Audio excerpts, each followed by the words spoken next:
Hola, soy el doctor Anselmo Flores Andrade y sean bienvenidos al programa Conversaciones con Perspectiva. En la emisión de hoy abordaremos el tema La batalla por las ideas, anatomía de la derecha en Chile. Y para conversar sobre el tema, tenemos como invitada a la doctora Stephanie Alenda, quien es doctora en sociología por la Universidad de Lille I, Francia. Fue fundadora y directora de la Escuela de Sociología de la Universidad Andrés Bello y actualmente es profesora titular y directora de investigación de la Facultad de Educación y Ciencias Sociales de la Universidad Andrés Bello en Chile. La doctora Lenda es autora de varios artículos académicos publicados en revistas de prestigio y editora del libro Anatomía de la Derecha en Chile, Estado, Mercado y Valores en Tiempos de Cambio. Yo lo tengo en Kindle, pero se los recomiendo ampliamente, pues es uno de los trabajos, de los pocos trabajos que existen en nuestro continente que aborda de manera muy amplia y multidisciplinaria la anatomía de la derecha en un país en específico, en este caso Chile. Eh, Doctora Estefanía Lenda, muchas gracias por haber aceptado nuestra invitación para estar con nosotros. Muchas gracias, Anselmo, por la invitación. Y como el tiempo transcurre muy rápido en este tipo de emisión, vamos a iniciar. Y, Stephanie, antes de iniciar con la pregunta que aborda el contenido de nuestro tema y del libro que editaste, una pregunta solamente para el público que nos va a ver y escuchar eh, y pueda contextualizar las reflexiones que aquí vas a expresar. ¿Qué partidos representan en la actualidad la derecha en Chile? Bueno, la actualidad es un poco distinta de lo que nosotros analizamos en el libro. Lo vamos a ver durante nuestra conversación. Actualmente, la centro derecha o la derecha convencional está compuesta por la Unión Demócrata Independiente, que es un partido que fue fundado como movimiento en 1983, que es el principal heredero del régimen militar. Y que fue legalizado cuando fueron legalizados los partidos a fines de los 80. También la Renovación Nacional, que es un partido fundado en 1988, que ha tenido una breve alianza con la UDI, estuvo a fines de los 80 en un colectivo que incorporaba también el movimiento de Unión Nacional, un movimiento quería apartarse y emprender un camino de, digamos, profundización o instalación de la democracia, por lo tanto, mucho más distanciado del régimen militar hasta cierto punto que la Unión Demócrata Independiente, y otro movimiento nacionalista, por lo tanto, eso es Renovación Nacional. Y hay también Evópoli, que es un partido que analizamos también en el libro, que es de aparición más tardía, su aparición se remonta al 2016, que es de inspiración liberal clásica y que es finalmente el ala liberal cultural de la actual coalición de oposición, Chile Vamos. A estos partidos se fueron sumando el Partido Republicano, que es un partido fundado en 2019, a partir de una decisión de la Unión Demócrata Independiente. Es ultraconservador con tintes populistas y su líder se ha declarado admirador de la dictadura de Pinochet. Está en la línea ultraderechista de Bolsonaro, Trump, Vox, etc. El Partido Social Cristiano también es otro partido que es de aparición reciente, que nace hace poco, 2022.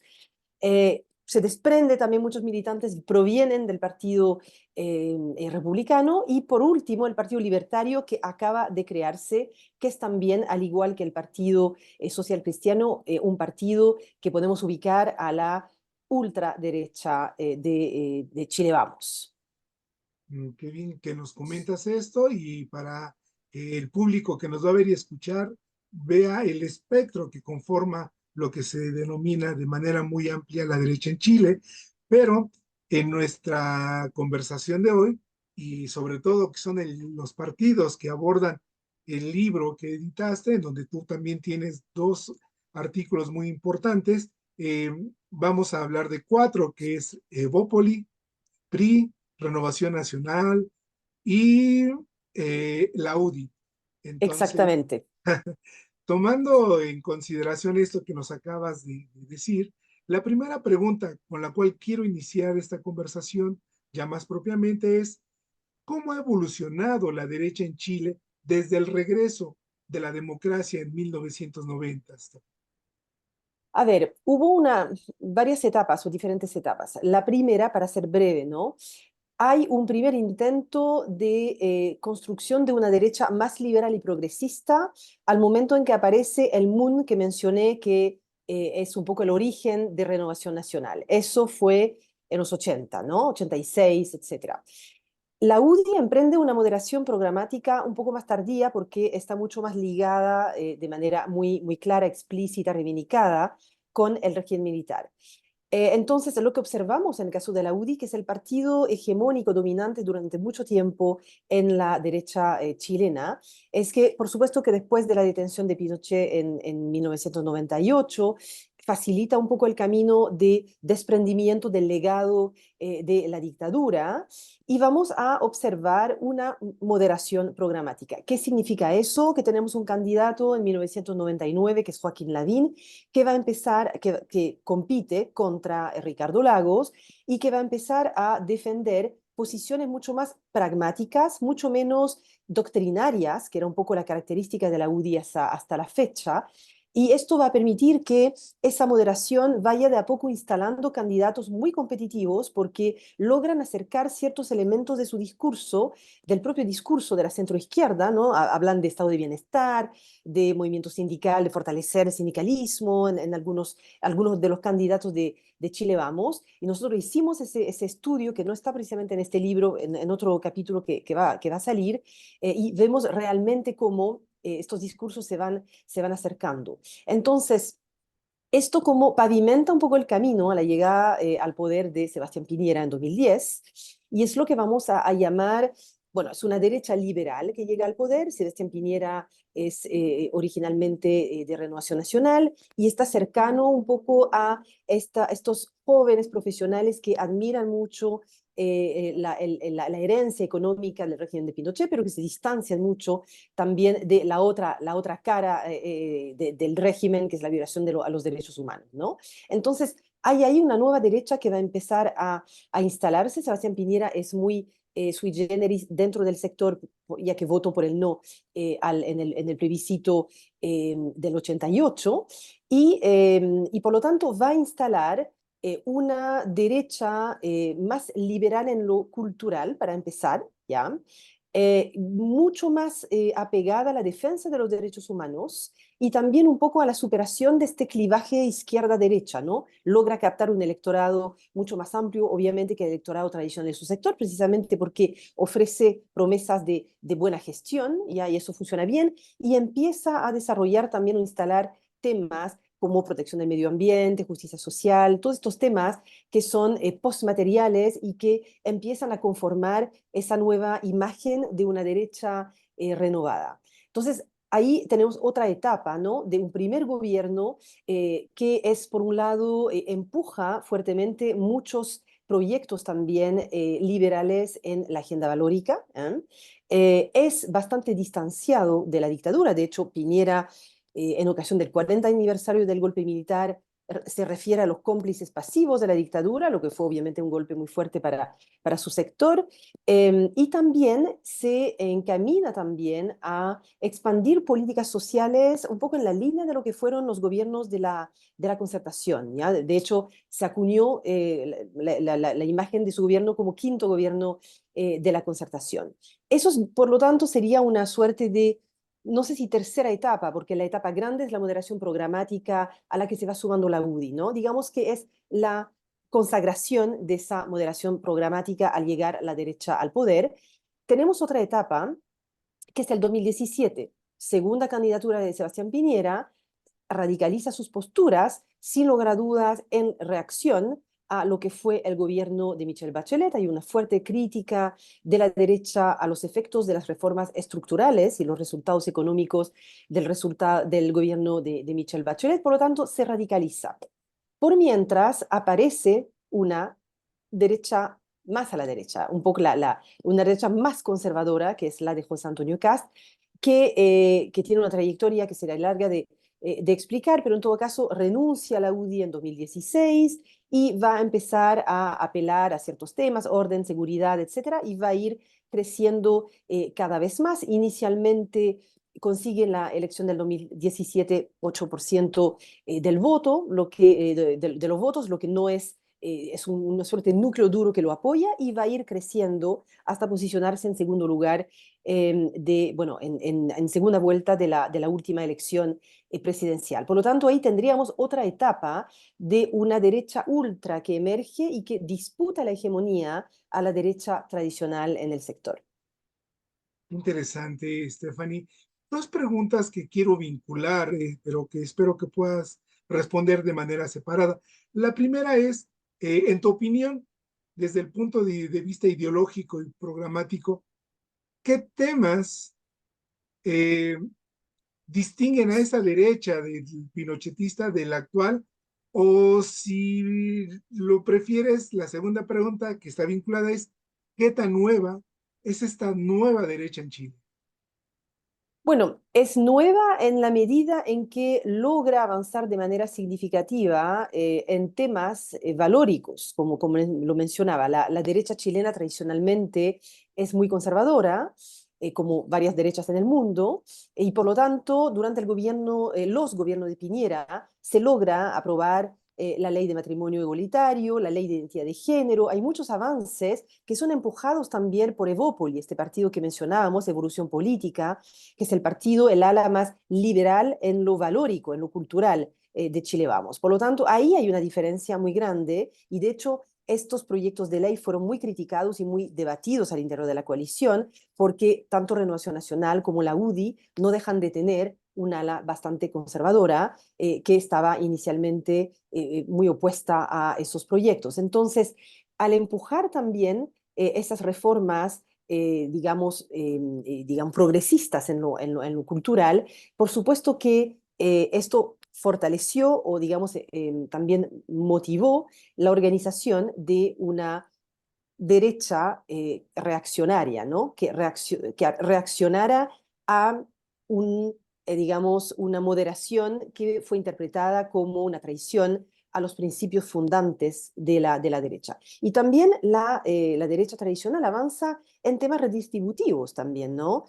Durante el estallido social, bueno, es avanza un poco a la fuerza hacia estos temas, pero hay necesariamente una mayor redistribución sobre lo cual tiene que ceder el gobierno de Piñera en tiempos de pandemia, y luego se van a promulgar diferentes reformas que son que cambian un poco el paradigma que tiene la derecha de focalizar el gasto social hacia una mayor universalización del gasto social a través de diferentes políticas que se fueron implementando. Por lo tanto, hay avances que vamos a decir tanto en el eje valórico-cultural como en el eje también más redistributivo, y sobre todo a través de no solamente el gobierno de Piñera, sino la emergencia o el fortalecimiento de una sensibilidad al interior de Renovación Nacional más social cristiana, que va a empezar a hablar de Estado social y de repensar un poco el Estado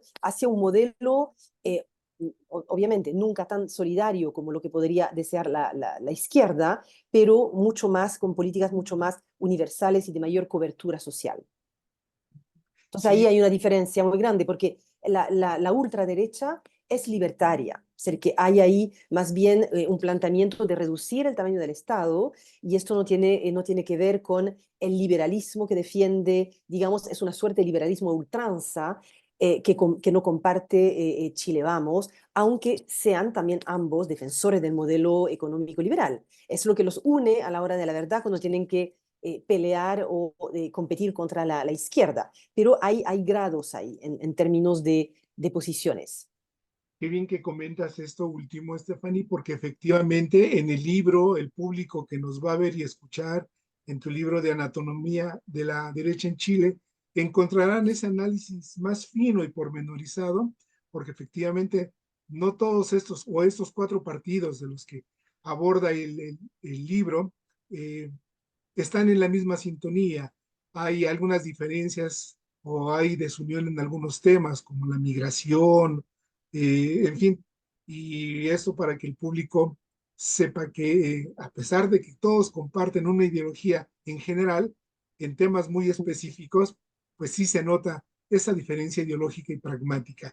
Y en ese sentido, Stephanie, te quiero preguntar, estas transformaciones del que ha tenido la derecha en Chile, esas etapas que nos has comentado, ¿cuál es el rol de los think tanks en este proceso?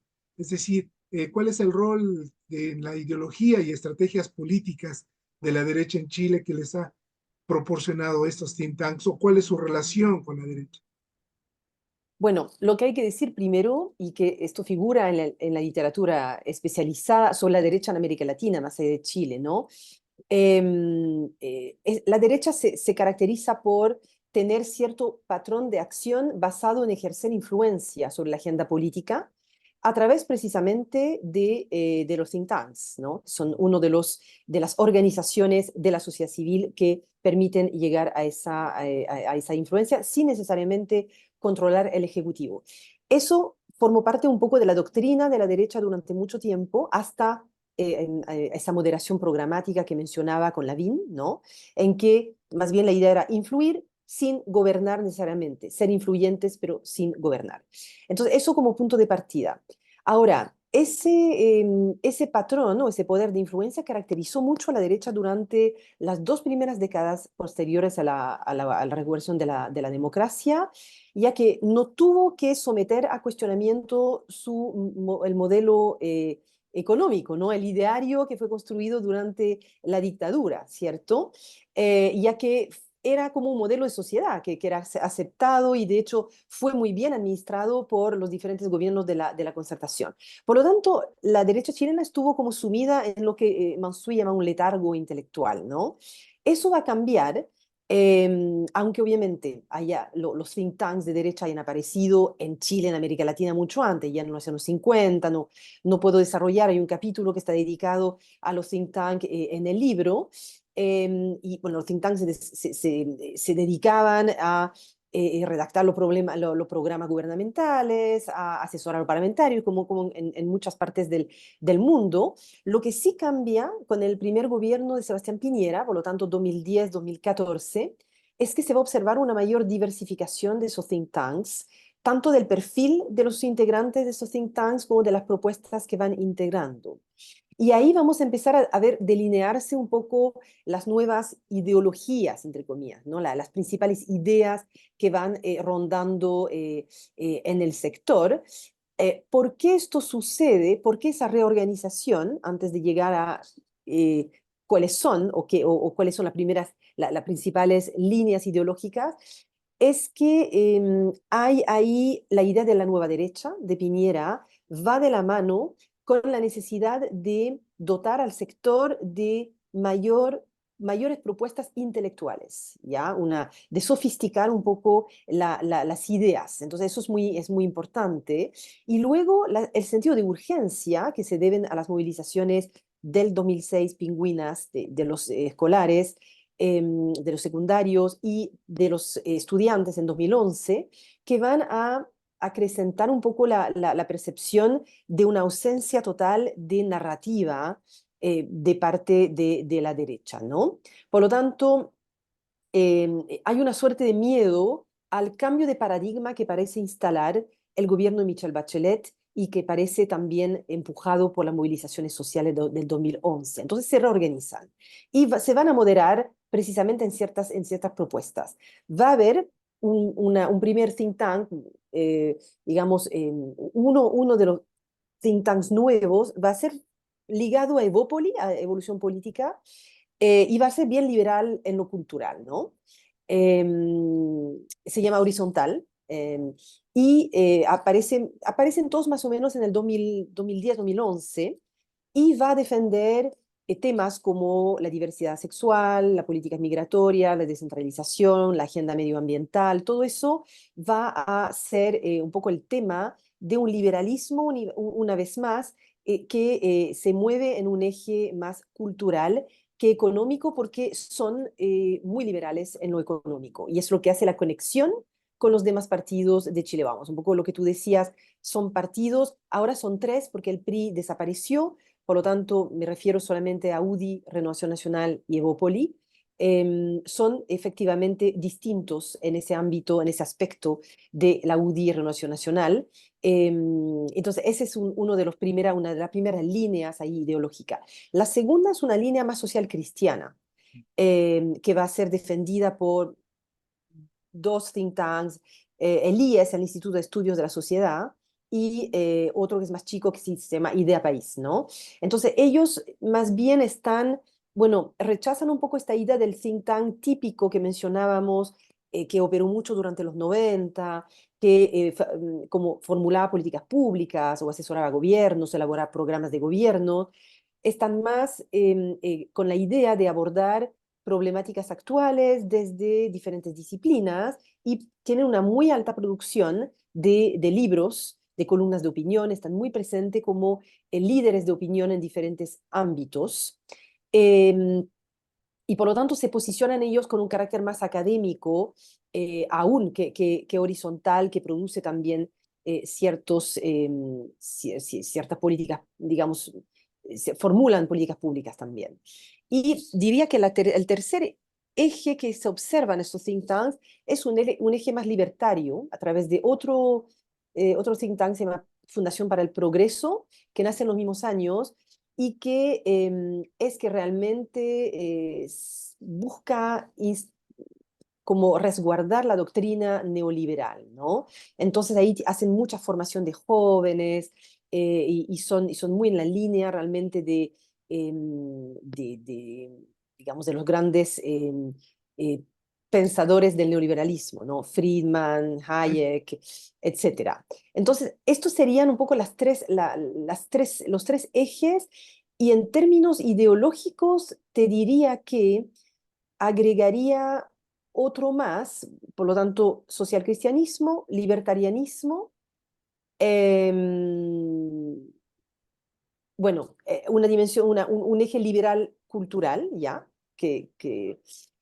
Em, pero siguen obviamente operando un conservadurismo liberal de tipo subsidiario, heredado del régimen militar, vale decir, el grueso de la coalición está todavía defensora de la economía de mercado y son conservadores, obviamente con grados distintos a la ultraderecha, y agregaría esto como línea no representada hasta donde sepa a través de un centro de pensamiento, sino más bien movimientos de la sociedad civil, que son más bien movimientos nacionalistas, neofascistas, que están más vinculados a propuestas de ultraderecha y que también existen en Chile. Eso sería un poco el panorama de los think tanks, diría, hasta la fecha, ¿no?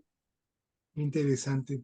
Stephanie, comentaste el año 2011 y hay otro año que es un punto de inflexión para la derecha. Y en ese sentido te quiero preguntar, ¿qué repercusiones tuvo el estallido social de octubre del 2019 en el discurso y estrategias políticas de la derecha en Chile? Ya, diría que hay por lo menos como cuatro efectos. El primer efecto es que desembocó en un acuerdo que llevó al plebiscito por una nueva constitución, digamos, ¿no? Tuvimos una crisis política muy importante, la peor probablemente desde el regreso a la democracia en 2019, en octubre, lo que llevó a los representantes de los partidos políticos, a excepción del PC, a firmar un acuerdo histórico, que es el acuerdo por por la paz social y la nueva constitución. Eso fue en noviembre de 2019 y dio lugar al plebiscito que fue aprobado. Los chilenos votaron en su inmensa mayoría por un cambio a la Constitución, ¿no? Lo que hay que decir es que parte de Chile Vamos también se pronunció a favor de ese cambio a la Constitución. Obviamente, todos firmaron el acuerdo, pero a regañadientes varios, ¿no? Lo que no significa que no haya habido en Chile Vamos. Evópoli, por ejemplo, estuvo desde el inicio muy favorable a un cambio constitucional, y en el caso de Renovación Nacional calculamos que un tercio más o menos de los dirigentes también estaba en favor. En la UDI mucho menos, porque está un poco más a la derecha que Renovación Nacional, y ahí el Partido Republicano, y es mi segundo punto, estuvo realmente en contra y creció en base o como efecto también, como consecuencia del estallido social. ¿Por qué? Porque hemos visto, o hemos dicho que el Partido Republicano no le había ido tan bien, 8% en la elección del 2017, pero igual era una primera elección presidencial, o que por lo tanto un resultado tampoco malo, ¿no? Pero empieza a crecer mucho desde el 2019. Es fundado, de hecho, ese mismo año, y va a aprovechar mucho esta coyuntura de crisis, que es una coyuntura bastante fluida, en que la opinión pública inicialmente va a apoyar las movilizaciones, porque hay movilizaciones multitudinarias que obviamente van mucho más allá de las expresiones de violencia que vimos, porque había un malestar social real y lo sigue habiendo, aunque está más soterrado, ¿no? Bueno, aprovecha el Partido Republicano el hecho de que la opinión pública se muestre cada vez más, digamos, preocupada por la alteración del orden público y la capacidad de la Convención Constitucional de resolver los problemas de los chilenos. Entonces, van a empezar a instalar un discurso contrahegemónico sobre el estallido social y la redacción de una nueva constitución. Y que hasta ahí va creciendo, va desarrollando un discurso bastante populista en ese momento, y él un poco se erige en el representante de los verdaderos valores de la derecha, frente a un sector y una política tradicional, una alianza del gobierno que es acusada por haber suscrito ese acuerdo transversal que condujo a la elección de la primera convención constituyente, ¿no?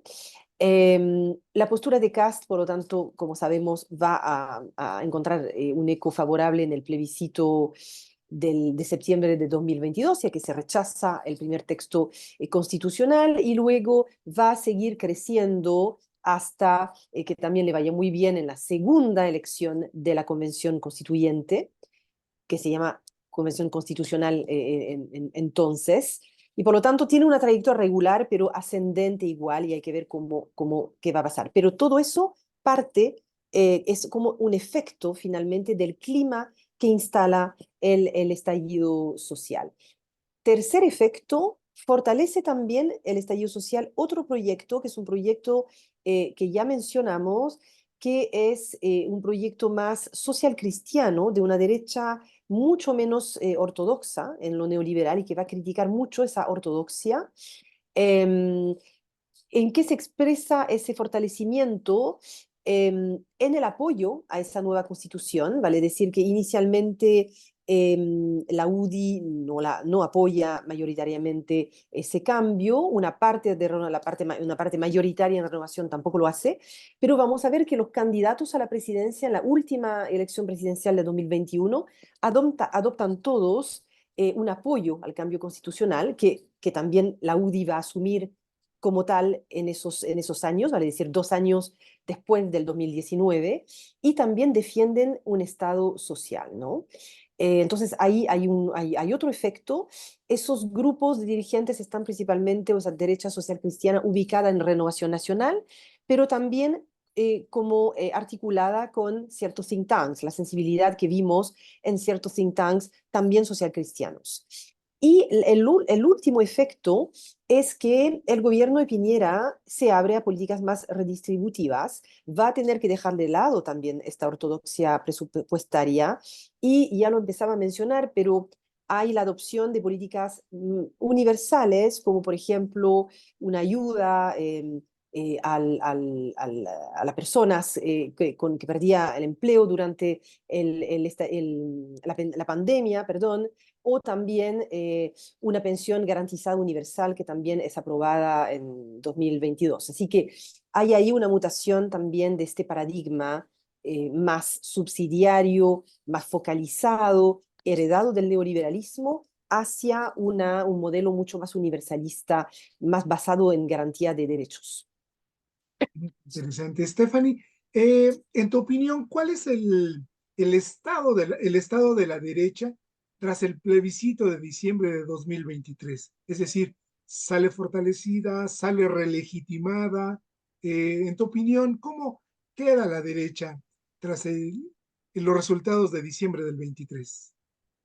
Bueno, después de los resultados de 2023, el que sale principalmente debilitado es José Antonio Caz, vale decir, es la ultraderecha, que venía viento en popa hasta el plebiscito. Por lo tanto, eso permite un poco a Chile Vamos, por lo tanto a Renovación, UDI, Evópoli, a volver a pelear la hegemonía al interior del sector, porque hay una pugna que está muy clara y que se vio muy claramente en las negociaciones para las elecciones, la elección de candidatos a la elección, a las elecciones municipales que vamos a tener a fines de octubre. Entonces, hay ahí un reposicionamiento de Chile Vamos, pero que no deja de estar tan claro todavía, porque vamos a ver, todo se va a ver finalmente después de estos resultados de las municipales, es decir, que puede irle muy bien al Partido Republicano y eso rebaraja, por supuesto, los equilibrios al interior de la coalición. Lo que podemos decir actualmente es que tienen una candidata que es la primera preferencia de los chilenos para las próximas presidenciales, que es Evelyn Matei, que está en una línea que podemos llamar centrista, más moderada, digamos, ¿no? Que está, por supuesto, es la candidata de la UDI, pero que goza del apoyo de los demás partidos por la contundencia de su liderazgo, y por lo tanto están tratando de construir un proyecto político que todavía está una vez más armándose para hacerle frente a José Antonio Caz. Ahora, lo que sucedió también últimamente es que la expresidenta Bachelet empezó a subir en las preferencias también de los chilenos en las encuestas y que por lo tanto podría, y superó de hecho a José Antonio Caz, está detrás de Evelyn Matei, lo que también deja finalmente ese escenario presidencial todavía abierto, porque hay que ver qué pasa en las elecciones municipales, hay todo un año todavía en que uno se pregunta si Evelyn Matei conservará el primer lugar de las preferencias hasta el final, digamos, hay como un largo camino todavía que recorrer.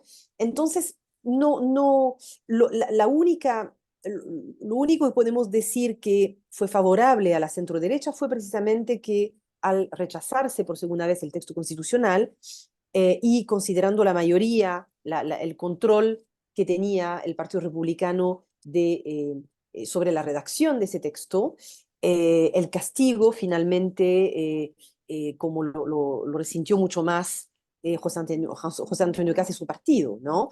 Pero esto puede también, una vez más, cambiar y se verá después de octubre cómo vienen un poco las fuerzas, las diferentes fuerzas políticas en el sector. Stephanie, como tú bien lo comentas, hay un sinnúmero de variables que entran en juego y es muy temprano para, para responder a lo que te voy a preguntar, porque debo de dejar claro que los politólogos no hacemos o no hacen predicciones, pero no puedo dejar de preguntártelo dado que mencionaste a Bachelet. En tu opinión, si existiese esa posibilidad en un año, Matei y Bachelet, ¿sería una verdadera batalla por las ideas? Es decir, ¿sí habría una verdadera querella electoral? A ver, bueno, primero lo que dicen las encuestas al día de hoy es que ganaría Evelyn Matei, pero al día de hoy, ¿ya? Eso es un primer dato que tenemos. Claro. Esto puede cambiar considerando cómo se va digamos, va avanzando Michelle Bachelet y hay otros candidatos que pueden aparecer.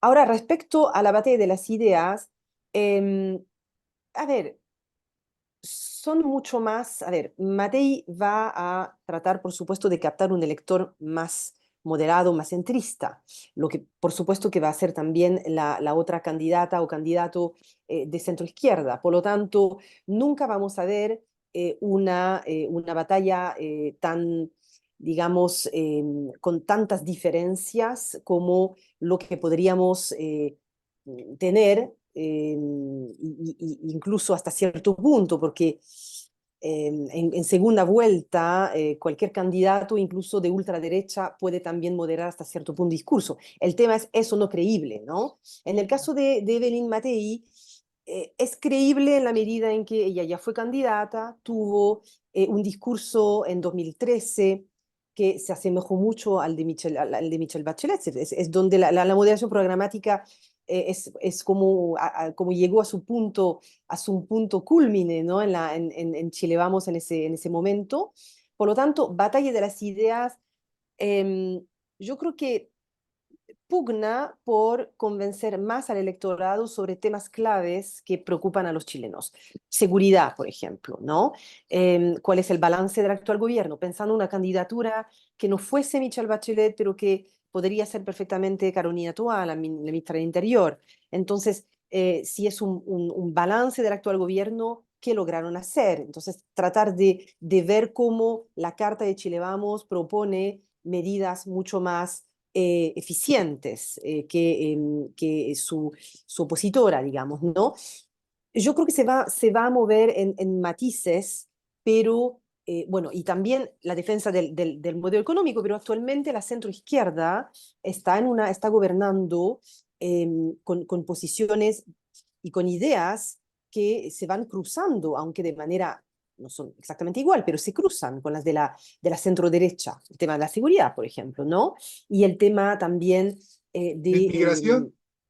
de la migración, exactamente. Sobre el tema económico está menos claro porque están realmente peleando ideas que son realmente ideas de izquierda con la idea de armar un sistema que desmantele el modelo que instaló el neoliberalismo, ¿no? Con las ISAPRES, la privatización de la salud, etcétera, que la izquierda una parte de la izquierda está digamos, tratando de desmantelar ese modelo desde que Boric llegó al poder. Pero las propuestas serán probablemente más moderadas por ambos lados y van a competir tratando de ser lo más convincente posible sobre temas que son de máxima preocupación. Claro. Y finalmente, Stephanie, ya, bueno, de una u otra forma has comentado, pero me gustaría preguntarlo de manera más explícita. En tu opinión, ¿cuáles son los desafíos actuales de la derecha en Chile? Bueno, ganar la próxima presidencial es un desafío. Si uno lo mira igual pensando que las encuestas de hoy no sabemos qué van a dar en un año, ¿no? Y esto implica para la derecha tradicional construir un proyecto que sea un proyecto moderado, digamos, competitivo, que permita también frenar el auge de la ultraderecha. Vale decir que, bueno, está bastante a priori hoy, digamos, no se ve una amenaza hacia Matei, Cast está en tercer lugar, pero hay igual una competencia y una forma que tiene la ultraderecha de presionar la centroderecha en ciertas ideas que hace que a veces crea realmente una tensión muy fuerte en el sector, ¿no? Entonces, el hecho de lograr posicionar un proyecto político alternativo, claro, viable, que responda a lo que la gente quiere es un primer desafío. Y esto va a tener mucha influencia una vez más cuando tengamos los resultados de las municipales y de las elecciones regionales.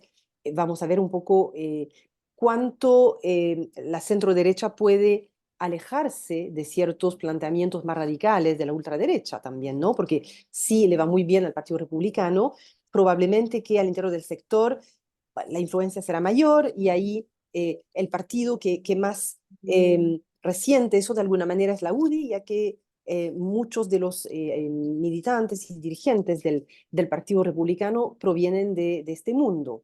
Entonces, una vez más, hay un escenario bastante abierto y el desafío no deja de ser importante de lograr armar un proyecto político y un proyecto de sociedad que tienen que presentar a los chilenos. Yo solo añadiría a lo que acabas de mencionar, Stephanie, que les recomiendo al público que nos va a ver y escuchar el libro editado por Stephanie Allenda, Anatomía de la Derecha Chilena, Estado, Mercado y Valores en Tiempos de Cambio, editado por la editorial Siglo XXI Chile, eh, para que puedan No, entender, Fondo de Cultura. perdón, Fonda de Cultura Económico, perdón, sí, No, eh, no importa.